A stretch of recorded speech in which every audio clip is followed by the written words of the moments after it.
give a little speech about why we're here today. And hopefully you're here because you care about the environment and you want to learn more about what our role as people who care about the environment is. The sheer magnitude of the catastrophe we find ourselves in has undoubtedly not escaped you. We're in a world where ice sheets and glaciers are melting at record speeds, habitats are being destroyed for profit and land, and the air is covered in thick smog from enormous factories. The science is clear and it is settled that humans have caused a rapid increase in the temperature of the earth, and this increase will result in billions of deaths if left unchecked. From agriculture to sea levels, an unthinkable number of people are going to be disastrously impacted. Millions of climate refugees will be forced to flee their homes. Farmers will see their crops wither away, creating a deficit of food and thus mass malnutrition. It is also clear, however, what has caused this problem: capitalism. The need of capitalism to exponentially increase its profits margins by constant growth of consumption has driven the world into this dark place. The ever-increasing growth of pollutant industries to the protections of companies like Shell and BP, to the protections that the companies such as Shell and BP enjoy, has led us into this apocalypse. The capitalists whose greed has destroyed our planet for the sake of a quick buck must pay back the ecological debt, and we must force their hand, as they show no willingness to do so themselves. We must be clear, however, that there is a way out. It isn't all doom and gloom. The hope that socialist Cuba shows us is that there is a clear and obvious solution: socialism. Under the rule of the masses, Cuba is classed as the only developed, sustainable country. The revolutionary leadership has led mass programs to supply solar panels to millions, upgrading technology such as rice cookers and fridges to be more efficient, and huge reforestation campaigns. As a direct result, Cuba has increased its energy consumption by 22%, improving the lives of people on the island, while still having reduced its CO2 emissions by 5 million tonnes a year. Community gardens, known as organopicos, are found throughout the island and in disused parts of land, allowing plants to grow in cities, cleaning the air, but also providing food to those who need it. The example of Cuba is bright, and we must take action to now bring socialism to Britain. We only have 10 years by some estimates to reach carbon neutral, to bring climate change to a livable level, and some evidence suggests that that data may even be optimistic. Time is crucial and we must be swift, not just for our lives, but for the lives of all those around the planet. Today, the plan is to hear from some talks from some capable comrades, and we'll have a discussion period after everyone's spoken. There is no stupid questions and any contribution is welcome, so please don't feel like you're too scared to say anything. Hopefully you can learn something new and feel able to understand the arguments why capitalism is the problem and why we must be fighting. We'll have talks on green imperialism, which will cover phones and data and streaming, the impact of agriculture, the soil and how capitalism has affected it, why capitalism inherently requires constant growth, and why we as climate activists must be anti-imperialist in our interventions. We'll have a break for lunch too, which is about at 12:30. And with that all said, I'd like to hand over to our first speaker, Matt, who is going to be talking about agriculture. Cool, cheers. So yeah, hopefully you can hear me. It's a relatively small room, so yeah, if you can't hear me, just wave or something. And if I'm using terms that you don't know what they mean, just stick your hand up and let me know. Cool. So yeah, I'm going to briefly introduce issues around agriculture, capitalism, and environmental destruction. And it's impossible to do that, profoundly, comprehensively in this little time. But hopefully I'll get some points across. So agriculture is, of course, central to the relationship between humanity and the rest of nature. Through human labour, natural ecosystems have been influenced to better meet human needs. And as Friedrich Engels said, who was a major thinker in the early days of the communist movement, and apologies for the gendered language in this quote, quote, "The animal merely uses external nature and brings about changes in it simply by his presence. Man, by his changes, serve his end, masters nature. This is the final essential distinction between man and other animals, and it is human labour that brings about this distinction. Let us not, however, flatter ourselves overmuch on account of our human conquest over nature, for each such conquest takes its revenge on us. Each of them, it is true, has in the first place the consequences on which we counted, but in the second and third places it has quite different unforeseen effects, which only too often cancel out the first. The people who in Mesopotamia, ancient Greece, Asia Minor and elsewhere destroyed the forests to obtain cultivable land never dreamed that they were laying the basis for the present devastated condition of these countries by removing along with the forests the collecting centres and reservoirs of moisture. At every step we are reminded that we by no means rule over nature like a conqueror over a foreign people, like someone standing outside nature, that we, with flesh, blood and brain, belong to nature and exist in its midst, and that all our mastery of it consists in the fact that we have the advantage over all other beings of being able to know and correctly apply its laws. But despite humanity's technical knowledge of the laws of nature, the modern capitalist system has increased the scales of these unintended consequences to new heights. Agriculture is directly responsible for up to 8.5% of all greenhouse gas emissions. Sorry, this mask is not very good. With a further 14.5% of greenhouse gas emissions. Thank you very much. Yeah, that's much better. Sorry, I lost my place. 14.5% of all greenhouse gas emissions come from land use change, which is massive amounts of deforestation in oppressed countries to clear land for crop production. When it comes to agriculture, the idea of a metabolic rift, which I'll explain shortly, is really central. So metabolism is the group of chemical reactions that are needed to sustain life. So that's sort of what we're talking about when we talk about like an individual's metabolism. And Marx thought of the ongoing life processes of all living things as a universal metabolism. So for individual organisms and species to survive, they depend on lots of different, natural cycles. So the water cycle, the carbon cycle, the nitrogen cycle. I'm not a chemist. I'm not going to go into the details of those. But every natural substance we need to live has its sort of natural processes of being in animals. The animal dies, it returns to the soil, and you have similar cycles for all the chemical things we need to live. And those such things constitute what Marx is calling the universal metabolism, sort of on the level of the whole ecosystem. And the metabolic rift is the gap or disruption caused to that universal metabolism by human activity. And Marx described that rift as follows, and this is from Capital. Quote, "Capitalist production, by collecting the population in great centres and causing an ever-increasing preponderance of town population, disturbs the circulation of matter between man," again he's talking about humanity, "disturbs the circulation of matter between man and the soil, i.e. prevents the return to the soil of its elements consumed by man in the form of food and clothing. It, capitalism, therefore violates the conditions necessary to lasting fertility of the soil. By this action, it destroys at the same time the health of the town labourer and the intellectual life of the rural labourer. All progress in capitalistic agriculture is a progress in the arts, not only of robbing the labourer, but of robbing the soil. All progress in increasing the fertility of the soil for a given time is a progress towards ruining the lasting sources of that fertility.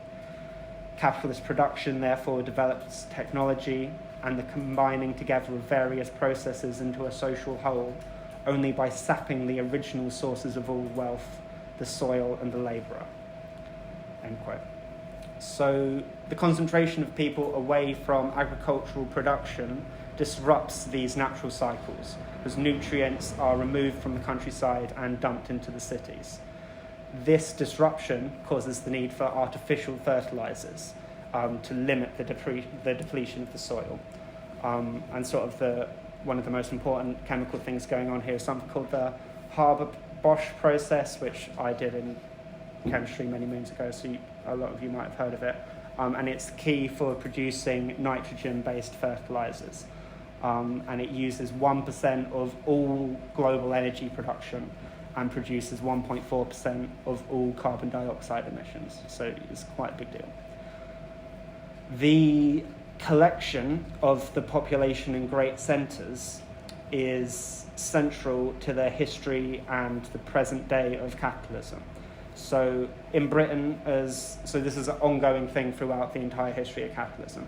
In Britain, as capitalism and the capitalist class were developing, peasants and subsistence farmers were forced off of the land they'd been living from in a long series of privatisations called the enclosures. These people were then proletarianised, so what that means is before they were able to live off the land and they might have had some access to markets and stuff, but if they didn't have money, they didn't die because they were living off the land. But when they're forced off the land, they are forced to use markets to feed themselves. They need money to live, and they can only earn that money by finding paid work in the cities. So, this is the process of becoming, members of the sort of modern working class under capitalism, or proletarians. And this process is still going on today on a world scale. So, what follows is some points about how this is working out in Africa at the moment. But this is a global process that's been going on for a long time. So across Africa, small farmers are being driven off their land and forced to try and survive in the cities. An important driver of this now is an institution called the African Green Revolution Alliance, which is funded by USAID, which is the major US foreign aid body, the British government, the Bill and Melinda Gates Foundation, and the Rockefeller Foundation. This involves pushing, what this alliance is doing is basically pushing so-called modern techniques on farmers, like using hybrid seeds and synthetic fertilizers. The hybrid seeds are often a lot more expensive and not well adapted to the local conditions the farmers are working in, and the synthetic fertilizers are the fastest growing source of agricultural greenhouse gas emissions. And this following quote is from an article by two journalists called Alex Park and Sierra Vercillo, which is from Al Jazeera. And so they're investigating what agro are doing in the case of Ghana, and they're saying, despite the apparent need for more technology, smallholders find themselves trapped in a vicious cycle, sacrificing tomorrow's soil for today's planting. While even some of the poorest farmers in Ghana rely on chemical fertilizer to grow enough food to survive, a number of farmers said their soils were infertile without ever larger doses of chemicals, or as some put it, the land was addicted to chemicals. This dependency increased their debt and their risk of land dispossession, particularly for women. In Ghana, several organisations, including World Vision, the Gates-funded Alliance for a Green Revolution in Africa, and the World Bank, have empowered relatively well-off business people to provide assistance to farmers that the state once provided. As part of one project we researched, so that's these journalists who are working for Al Jazeera, USAID supported a group of relatively well-off so-called nucleus farmers to distribute seeds and facilitate the occasional service of a tractor for smallholders in exchange for a portion of their crop. The aid agency and its contractor said the multi-year project, which ended last year, directly involved tens of thousands of impoverished farmers in an effort to modernise one of the country's agricultural processing chains. When one of these journalists travelled to Ghana in 2016 and asked these nucleus farmers how they dealt with the smallholders who weren't able to grow enough food to compensate this big African Green Revolution Alliance, the agro-entrepreneurs sort of, showed the dark side of what was happening. So they basically, when the smallholders weren't producing enough crops, these nucleus farmers said, get a loan from the bank, buy a load of snacks and sell them on the side of the street to get money to pay us back. So, this is agricultural development according to, USAID, British government, and Bill and Melinda Gates. When a farmer repeatedly failed to grow sufficient amounts of the crop, one Nucleus farmer said, he instructed the farmer to let someone else take over their plot for the rest of the season. While some returned the next season, many did not. When asked about these outcomes, one executive for the development contractor managing the program deferred to a standard refrain. Nucleus farmers were independent businesses, and how they dealt with farmers was none of their concern. So, this is that's the end of the quote, obviously. So this is this big institution that's being funded by, Britain, the US, and these big Western philanthropists, totally washing their hands and saying, what our policies actually do to these smallholders has nothing to do with us. And this is a clear example of foreign so-called aid speeding up the monopolisation of agriculture and pushing smallholders off their land, causing the growth of slums and joblessness in Africa's cities, rising food insecurity, and a growing reliance on monocultures and other environmentally destructive farming techniques in rural areas. And what the smallholder said about the addiction of the land to chemicals is a clear example of the increasing scale of the metabolic rift. So as you're trying to get more and more out of the fertilizer, and that's all, in the case of Ghana, I don't have these stats in front of me, but Ghana's a major chocolate exporter, for example. All of that stuff is not being eaten in Ghana, so they need to put more and more artificial things on the soil to try and win some of that back. So I'm running over a bit, so I'm just going to skip over this. Basically, there's very similar stuff that the World Bank are doing, and a key part of this is land speculation as well. So not only are these foreign industries sort of sponsoring these sort of middlemen, medium-scale farmers, they're also just buying land outright. And a big problem with this is that a lot of that land is already in use by smallholders. But, if you're basically a subsistence farmer, you're not very well represented in any legal systems because you can't afford a good lawyer. So you just, end up getting crushed, and the land that you are working on is, now belongs to Nestle or someone like that.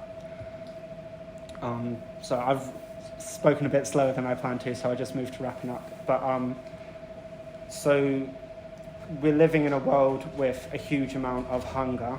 Around 795 million people around the world are suffering from chronic undernourishment. All of those people are a victim of artificial scarcity. So there's way more than enough food to feed everyone. I've read that there's enough food to feed 14 billion people, which is more people than there are. So everyone who goes hungry is not because there isn't enough food, it's because we live under an economic system where food isn't produced to feed people, food is produced to make profit. So if people have no money, it's not profitable to give them food, so they starve. And similarly in Britain, a journal has reported that 14.2% of people in Britain face some form of food insecurity. So this is a very much problem that is happening here as well. So I'm not, this is not like a primitivist argument. I'm not saying, we should all just go back to being subsistence farmers, because that's not really feasible for all sorts of reasons. But it's an argument that these markets and rationing according to money and according to profit is totally unsustainable and totally incapable of feeding everyone. And as Candice gestured to, Cuba sort of indicates what can be achieved here. So they have, there's a good study on this by a scientist called Betancourt, which I can share with people if they're interested. But basically, through a load of developments of agricultural techniques, they've made some quantifiable progress in closing the metabolic rift. So obviously it still exists, but it's less drastic than it was in in the 80s and the 70s. So the quote is, the growth of Cuban agricultural output increased 145% in 2007 over 1998 levels, despite using 72% fewer agricultural chemicals. So that's, they've, through developing a load of organic techniques and moving away from artificial fertilizers, they've increased their yields while reducing the number of agricultural chemicals.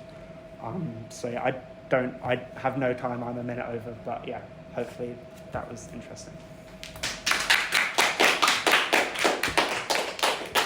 Thank you very much, Matt. We're now going to hear from Josh, who's going to talk about mining.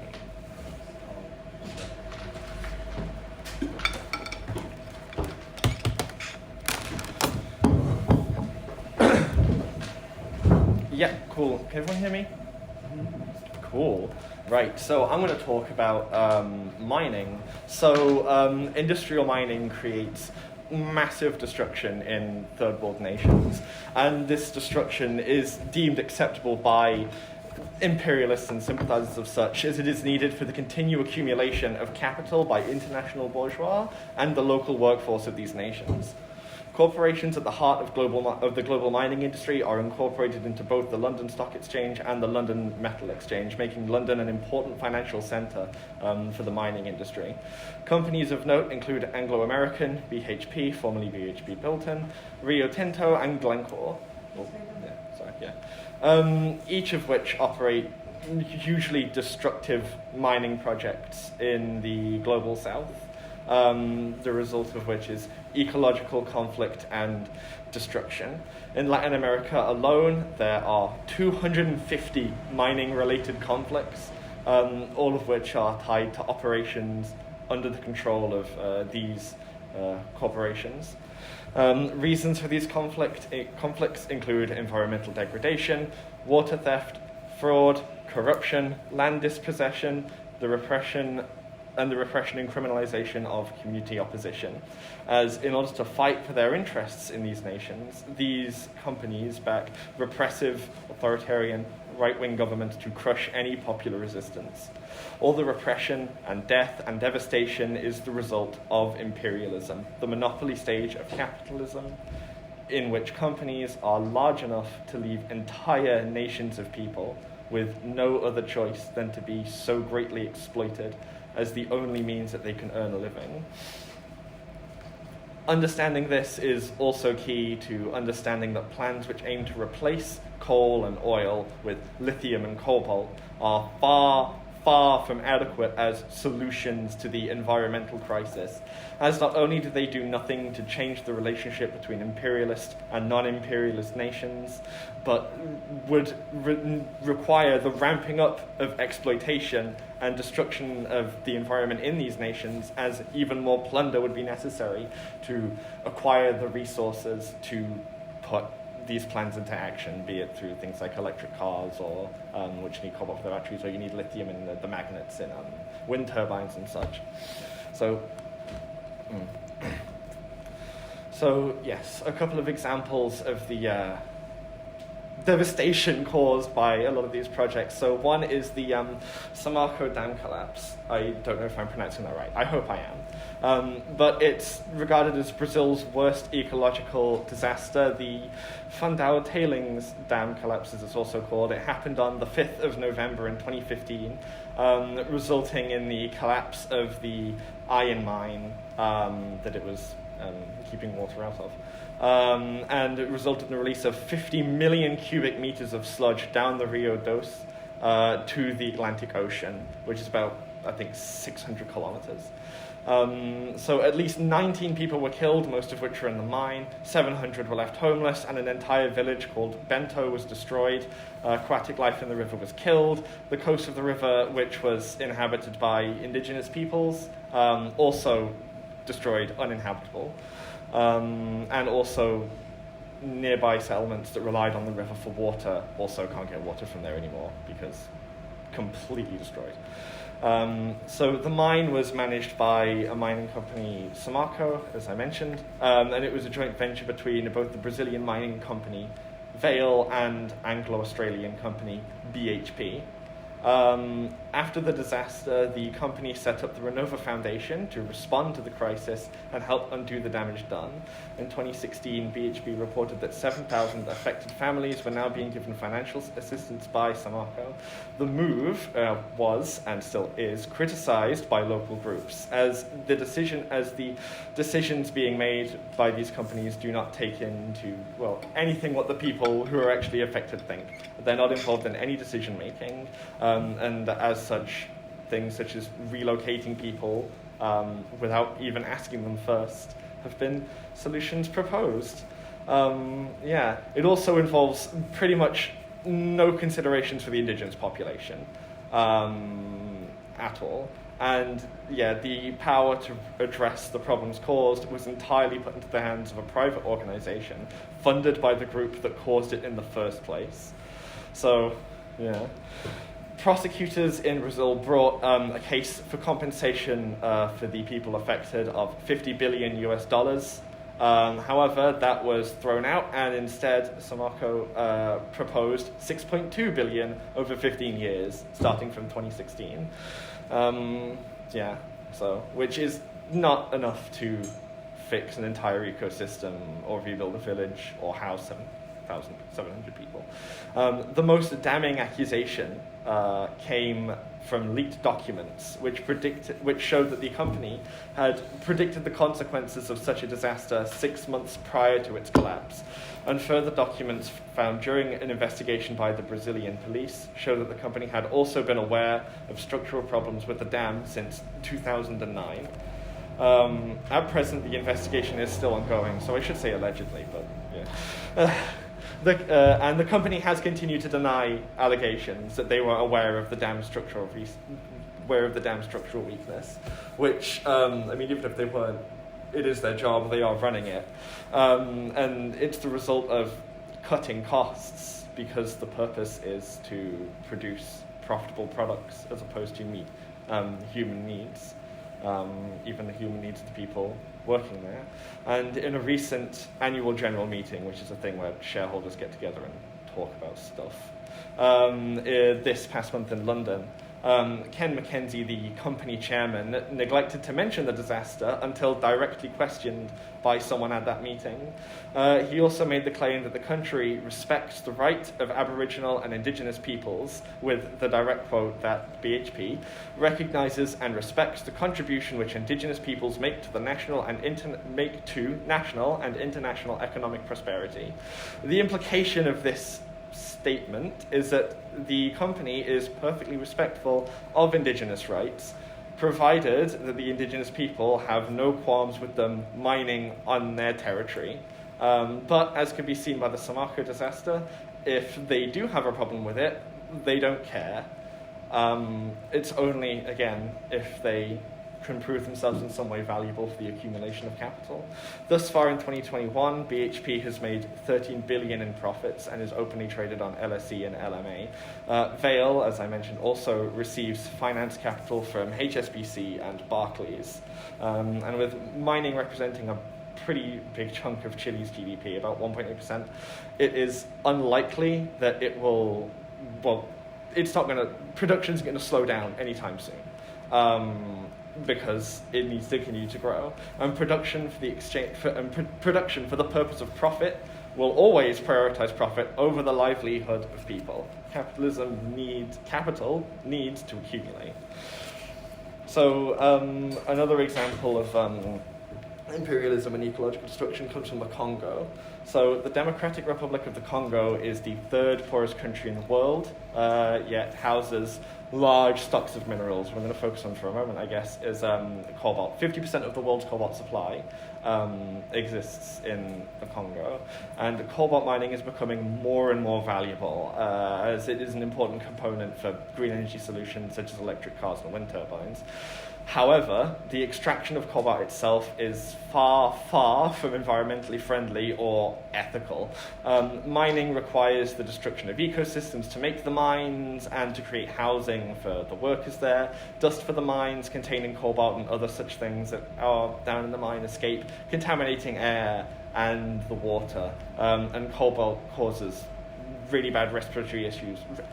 respiratory issues, when consumed. So, yeah, around these mines there are high cases of respiratory problems. As well as, of course, carbon emissions from the process of refining ore and operating all the heavy machinery. One example is after its acquisition by Glencore, the largest cobalt company in the world, the refinery near Luili copper mine, I hope I pronounced that right, continued to leak acid used for extraction of the cobalt from ore and copper into the nearby river for 3 years, which obviously destroyed the ecosystem of that river, was not safe for consumption, or very difficult to clean. So again, no water for anyone nearby because we have to, fixing it would cost money. So yeah, this is a concrete example of the environmental destruction caused by mining here. Exact statistics for the harm caused by mining in the Congo are very difficult to acquire because the country is not safe enough for researchers to enter for the most part. Conflict around the mines in the Congo are a common occurrence, and always have been, as imperialist nations compete with each other and the people of the Congo for control of the mines and their resources. For as long as the DRC has been an independent state, for as long as the DRC has been an independent state. So going back, the first democratically elected president of the Congo, Patrice Emery Lumumba. I'm going to mispronounce a lot of names. I'm going to mispronounce a lot of names. Yeah, I'm going to try. Was replaced with Mobutu Sese Seko, I think.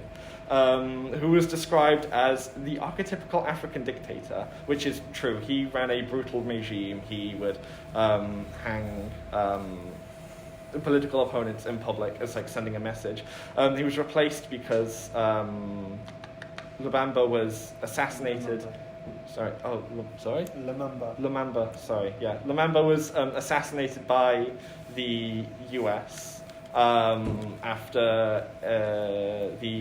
the first Congo crisis, where after the Congo had declared its independence, Belgium was also funding opposition groups to try and reassert their control over the nation. And Seko was provided with large chunks of financial aid in order to maintain his rule for access to the nation's mineral reserves. Following him, a new puppet was installed, who's Laurent Desire Kabila, who was also killed by the US after he began nationalizing industry, going against their interests, and replaced with a more loyal stooge to allow the plunder to continue. In October 2003, the UN reported that political, military, and business networks are stealing the DRC's mineral resources, and by 2002, they had transferred at least $5 billion worth of assets from the state mining sector to private Western companies, including 18 British firms such as Anglo-American, De Beers, Afremex, and Barclays Bank. So it is clear that despite the Congo's wealth of minerals, it will remain impoverished and war-torn as long as they're valuable for imperialist classes, and despite the use of cobalt for clean energy solutions, cobalt won't be more safely extracted as long as profit is the primary motivator for production. So, all around, in conclusion, the present monopoly system of capitalism and imperialism threatens the entire globe. Capital's need for continuous growth has given birth to innovation in exploitation of the planet and workers, who are left with no choice but to sell away their rights, their homes, their health, and for a wage in order to survive day to day. The death of the environment is the most existential threat that humans have ever faced, and we need to build a real movement to combat the death of our planet. And no such real movement can exist without the acknowledgement of the role that imperialism and capitalism has played to create the present state of things. Thank you. Thank you very much, Josh. Our final talk is from Adam, who's going to talk about data. You can take this one. Sorry.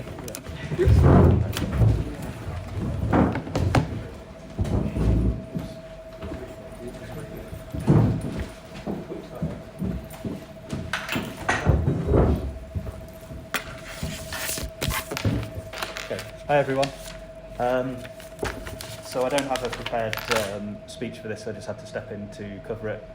So forgive me if it's a little elliptical. But the point of this example is to, we've heard about agriculture and mining, obviously huge areas of the global economy.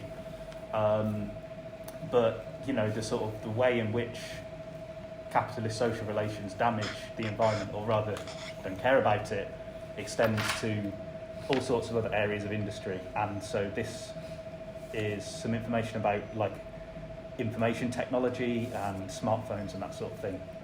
So in 2007, ICT represented only 1% of the world's carbon footprint.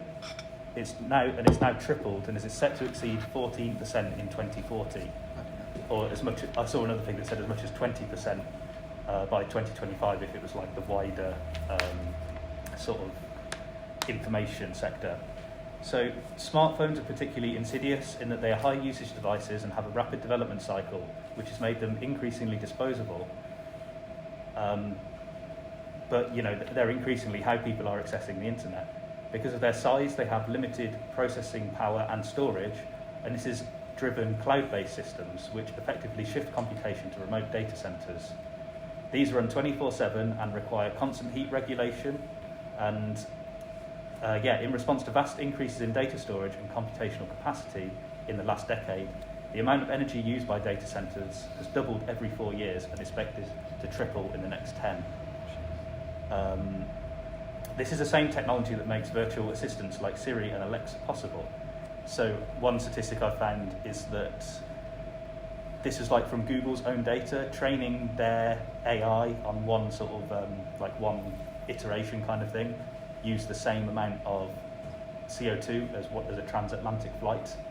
And this is something that they don't train it just once. So the numbers are comparable to many aeroplanes going across the Atlantic just to get something like Siri working on a server somewhere, when they want to upgrade it, that sort of thing. So these systems are valuable to capitalists as they require they require access to data which can be farmed for targeted advertising and is also being used in political campaigns, for propaganda. And some claim this is already a subversion of democracy, and there's beginning to be some level of regulation. But still, these systems are massively valuable, which is clear why it represents such a massively growing sector and represents many of the most powerful and richest companies in the world. These systems aren't productive. They simply allow customers to target consumers with a laser focus, and it only gets more effective with time, depending on what you do and don't click on. Cryptocurrency is just the next step, with entire factories running 24/7, making absolutely nothing. Indeed, the operations of the online currency Bitcoin in 2018 was set to produce an annual amount of carbon dioxide equivalent to 1 million transatlantic flights. And I've got a couple more stats about sort of energy use of these companies. So let me see. That was on the back. Oh yeah, a semiconductor chip. To make a 2-gram chip, so one chip, I guess, uses 1.6 kilograms of fossil fuels and 72 grams of chemical inputs. And as another What chip is this, sorry? Sorry? What chip are you talking about? Just like a standard chip, any chip, doesn't matter really. Like in a phone? Yeah, like in a phone, yeah. Oh. Sorry, do it again now. Yeah, they're not. Yeah, I don't think different chips would have different input, be harder to produce than others to a large degree. I think it's just sort of the general process of making them, because they're really small. They require a lot of specialised machinery.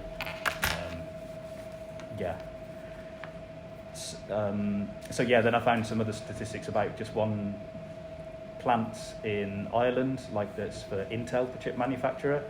In just 1/4 of a year, they produce 14 tons of volatile organic compounds, 13 tons of nitrous oxides, 22 tons of carbon monoxide. And they use 1.7 million litres of water, and 6,400 tons of hazardous waste are produced. And it also uses 275 gigawatts of electricity, which is roughly the same as gigawatt hours, sorry, which is the same as is used to power 60,000 homes in Ireland. So, you know, the sort of when you see a factory on the side of the road or whatever, it's probably using the same as the entire county kind of thing if it's a chip factory. And that's just one, as I say, one Intel plant. There are hundreds of thousands, like all over the world. A lot of them are in China, obviously. Yeah, so there's, let me see. So talking about these like server rooms, data centers and things like that, Amazon Web Services has expanded a lot lately. It's the cloud computing wing of Amazon, providing the on-demand delivery of computer power, database storage and other IT resources. And yeah, there's not much information about this. They obviously don't want to let you know what they're doing. But we do know that Loudoun County in Virginia is one of the world's largest concentrations of computing power. Thanks to a combination of factors such as its proximity to Washington, D.C., competitive electricity prices, and its low susceptibility to natural disasters, the county is the home of data centers used by about 3,000 tech companies. And about 70% of the world's online traffic is reckoned to pass through here, which, when you think, that makes you realise why the US is so scared about other countries having nukes, I think. Yeah, so a power company called Dominion supplies the vast majority of Loudoun County's electricity. According to a 27 Greenpeace report, only 1% of Dominion's total electricity comes from credible renewable sources. 2% originates in hydroelectric plants, and the rest is split evenly between coal, gas, and nuclear power.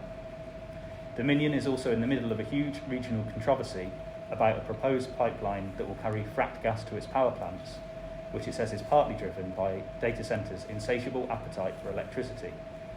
And I mean, this is something else you might have seen that, I've got stats for this in a different talk, but companies like Apple and Google often make a deal at the minute about green bonds and like they're investing in green energy and that sort of thing, but I think it's literally because they've run out of all the non-green energy, you know. They want to supplement that because they've got to have these really concentrated data centers in places like Loudoun County, and the only way they can get more electricity is to start producing more wind farms and increasing that hydroelectric percentage and things like that.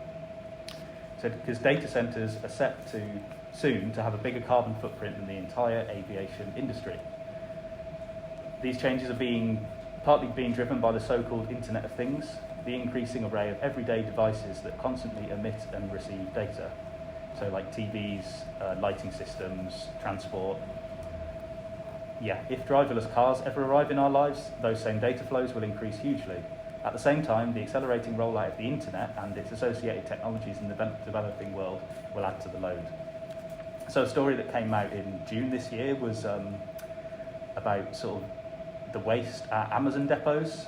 There were some like exposés done by, I think, ITV, and they had a source inside one depot that alleged that around 130,000 items a week were, sent to be recycled, or the word at the Amazon refuse was like energy extraction or something. It basically means being incinerated. And a lot of these are, I mean, it's not all electronic items, but a lot of it is electronic items, or it's things that have been returned, or things that are, it's just not profitable for them to keep them in the warehouse anymore. And so they get rid of them, they dump them. It's completely wasted production. But it's, from the logic of staying profitable, it makes sense for them to just destroy all this stuff. And that's, again, an example of waste that we sort of don't think about because we don't see what happens in these depots. I mean, something else that I thought about as well, because it's in Birmingham, I live in Birmingham, and we just had this clean air zone come in. And, that's only been possible through a lot of like surveillance technology, cameras everywhere, big data centres checking all of the car number registration plates against whether they paid the charges. You have to go on your smartphone and pay for that. All that environmental, all those carbon emissions, all that production that has gone into supposedly making the air clean just in the city centre. And even then, it's only a problem if you can't afford it kind of thing. If you can, you just pay it anyway. And I think it also creates a contradiction because it's a way for the city council to raise revenue, so they actually want polluting cars to come in and pay the tax. Because if we all switched to electric cars, they wouldn't get any money from these cameras and stuff that they've invested in, essentially. So, yeah. So, in general, research says that power consumption is expected to triple in the next 5 years as 1 billion more people come online in developing countries, and the Internet of Things, grows. Basically, it's all going to ramp up, and I think we've all seen that in our own lives. So that's what I have. Thank you very much. We're going to have a discussion now for about half an hour. And I just wanted to quickly say that it's quite interesting because obviously these are all really interlinked, but the data centers and the microchips and all the stuff that goes into your phone and the technology we see every day, we often it's really easy to think of this as basically a magical box, but it's made from materials and minerals, and those materials and minerals come from somewhere, and they come from places like Congo, from Bolivia, from Papua New Guinea, and countries that almost entirely all these resources are coming at the expense of people's lives because they're forced into horrible jobs and paid really poorly for it. And it also has an enormous climate impact on it. And as Matt said in his talk, this isn't an argument to say that, so we should just remove all technology and go back to the Stone Age or anything. Because there is the example that I mentioned of Cuba, where they have been increasing their energy consumption and improving people's lives. They have more efficient technology, but they've managed to do it whilst also cutting carbon emissions and doing it at a much more green, sustainable way. So it's interesting how our talks have lined up, almost as if it was planned. So yeah, has anybody got anything to say? There's nothing, you can't say anything wrong, don't need to worry.